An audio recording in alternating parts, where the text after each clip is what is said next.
should be scoring the basketball. 25 points or more if you want to win this series. And the dudes guarding you, Bruce Brown, Joe Harris, Landry Shamet, even Mike James. Mike James is not shutting you down, Chris Middleton.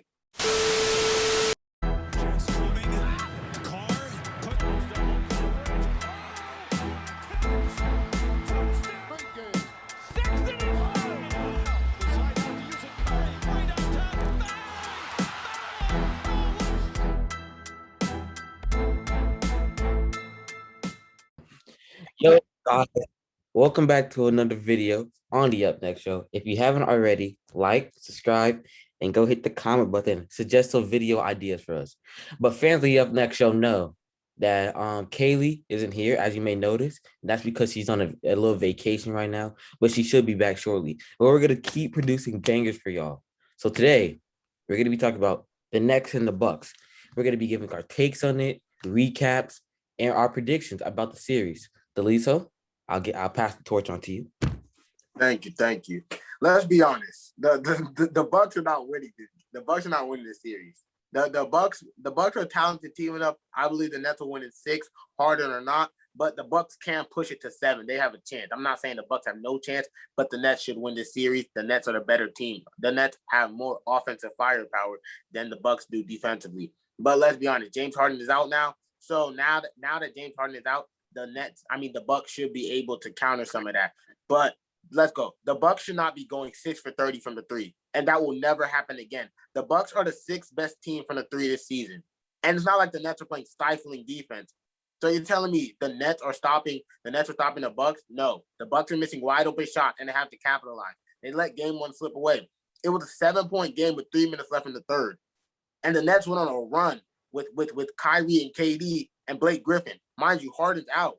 Landry Shamet is hitting threes wide open. Joe Harris is hitting threes wide open. Bucks, what are you doing? Drew Holiday, PJ Tucker. Y'all got paid to go play defense. Go get out and guard the role players. The star players were 4 for 15 combined. KD and Kyrie were 4 for 15 combined from 3. That's not happening again. It's an aberration. What? Y'all let game 1 slip away. And let's talk about the other star. Chris Middleton, where were you? What were you doing? You can't disappear. You had a great series against Miami. Everyone's like, oh, Chris Middleton, oh, Bucks, big 3, him, Drew Holiday, Chris Middleton. No. Chris Middleton is a 3 at best. But in that Miami series, he was playing like he could have been a 2. He was playing like he could be a 2. But Chris Middleton is a 3 at best. And I've always said, you're not going to win a finals, especially in the Bucks case, with Chris Middleton as your second best player, or in a totally Blazers case with CJ McCollum, but that's off topic. But with those caliber players as your second best player, those are 3s. They're good players. Julius Randle, he's a 3. He's not a number 1. We saw that this year. Those players are 3s. Chris Middleton falls into that category, and you can't win a title with him as your best player. And let's be honest, Chris Middleton going 6 for 23, over 5 from the 3-point line?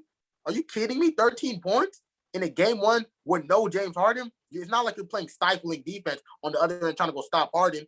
Holiday's on Kyrie. PJ Tucker, Giannis got KD. I understand you may get switched on KD, but your defensive assignment is easy. Joe Harris, Bruce Brown, Landry Shamet.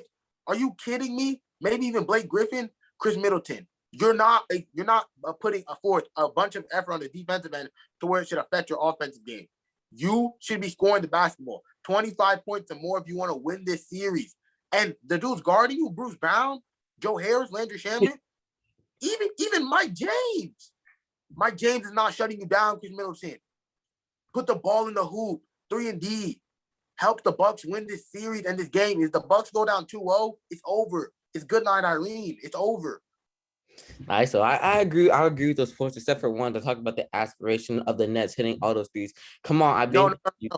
I said the aberration was KD and Kyrie combining to go 4 for 15. That's never happened in. Yeah.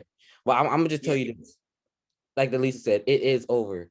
And once Harden went out, I was scared because, come on now, Harden's leads our team in assists, average wise, and he's just a great player in general. He runs the offense. He allows Kyrie to take breaks.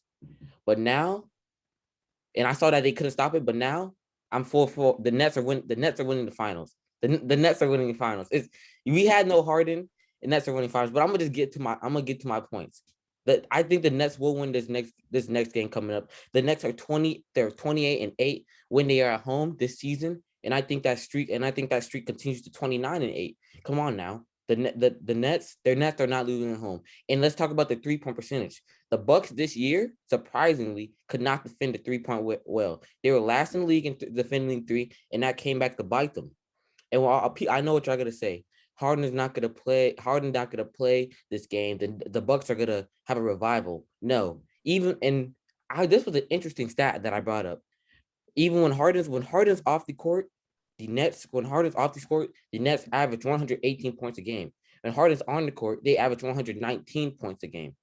And that's just averages. And we all know the big three hasn't really played with each other. Wait. Are those seasonal averages or postseason averages?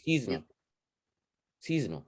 And we all know the big three hasn't really played together like that. And even when they played the Bucks this series, they didn't really play together like that. Because many people thought the Bucks were going to win since they won the season series. No, I don't think they even played at all against them. No, they played once on the big three against the Bucks. But yeah, the Bucks need to work on their defense. Now we'll give the Bucks this. They destroyed the paint area. The paint, they were amazing. I think Marc Gasol had 19, Giannis had 34. But you mean Brook Lopez? Oh yeah. No. Talk about Brook Lopez. Marc Gasol's on the Lakers. Oh yeah, my fault. Yeah, Brook Lopez had 19. And it's amazing because they're dominating the paint. They led the league. They led the game in rebounds too. But come on, if you're grading 2 off the paint, but then you're coming down shooting a 3, but then the Nets are coming down shooting a 3, it's gonna off balance itself. The Bucks got out to a great lead at the beginning, but they couldn't really pull away. Like Deliso said, you can't have your best player not be able to shoot the 3 ball consistently and winning a championship. It just can't happen. The league now is built off of 3-point shooting. It's built off of spacing. Now that's why we see smaller teams like the Suns, for example, going far into the playoffs with smaller lineups. Injuries. Okay, no, stop. They should have. Watch what Jokic does to them. Watch what Jokic does to them tonight. Sure. So like they're good. Like they're gonna go far in the playoffs. Smaller teams are winning, and smaller teams that can space the floor. I will say this. The Bucks played a 3-point defense, which brings in and that's the thing. There was no adjustments. The Bucks played a 3-point defense, which prioritizes the paint and leaves open shooters. That's why Joe Harris is shooting like that. Landry Shamet is shooting like that, and it also limits their defenders because if most defenders are caught in the paint, it leaves isolation plays with Kyrie and KD, and we all know how that ends up. And look. Your head. I do want to say before we close, Budenholzer, what are you doing? Make adjustment. Going into the third, KD had 3 fouls with 7 minutes left in the third. With 4 minutes left in the third, KD picked up his 4th foul. Budenholzer, why did you stop attacking him? You're down by 7. KD has 4 fouls. Budenholzer, tell Brook Lopez to get in the paint, post him up, and make KD defend. Make KD foul. Make him pick up 5. So where he's in trouble in the 4th quarter. Budenholzer, that's where the game slipped away. You stopped going at KD and you started letting Chris Middleton start chucking. Blake Griffin, I love it. I love the effort. They said he was watching Detroit. He came in with something to prove. Blake Griffin robbed Detroit. I will say that. I know Amir's sick. He robbed Detroit, but he's coming to play for the Nets. I underestimated him, and he can be a big factor now that Harden's out. But Budenholzer, make adjustments. If y'all go down 2-0, it's over. Nets are winning the series 5. If y'all go down to 2-0, it's over. And we're not going to talk about how the Nets outscored the Bucks deep bench too. And the Bucks came in, they had depth, and it was obviously the opposite. The Nets, the Nets, they said they had no depth. The Bucks, they said, oh, they had depth. They have their big 3, the off-brand big 3. But come on now, I got Nets winning the series in 6 games. Bucks might take 2, maybe 1 at home, maybe 1 away. But I think Harden's ruled out. But if Harden comes back by the time the series is over, watch out the rest of the NBA. Nets in 5, like I've been saying the entire year.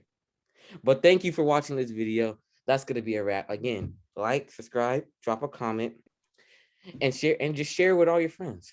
We'll see y'all later.